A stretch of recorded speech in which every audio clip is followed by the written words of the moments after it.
Благодарам, во интерес на времето. Нема да ги искористам сите 10 минути. Почитувам колега сосема на кратко. Значи, јас сакав да видиме на кој начин што вие спорите со законот, бидејќи е тотално нејасно што спорите со законот.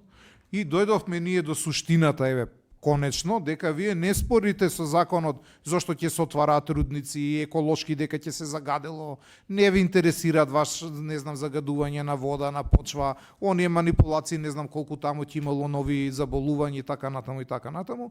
Вас ви интересира државното уредување. Ви имате спор со државното уредување, дека при вакво државно уредување не треба да се дадат рудници. Дајте да дојдеме до спорот и сега да дебатата да биде околу тоа.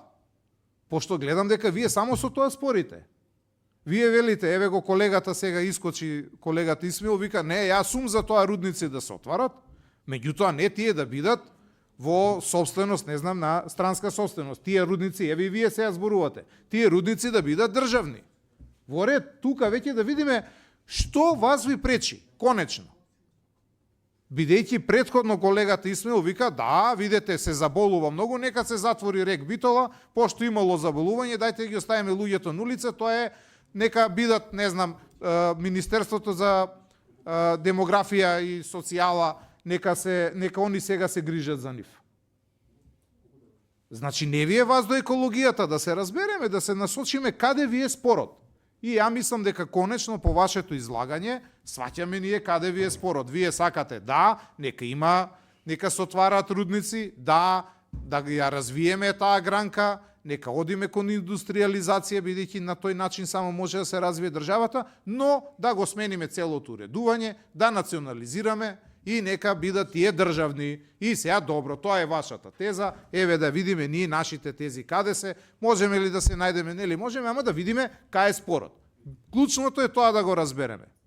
Не сте вие против рудници, не сте вие против овој закон, вие се плашите кој ќе располага, односно кој ќе управува со тие рудници.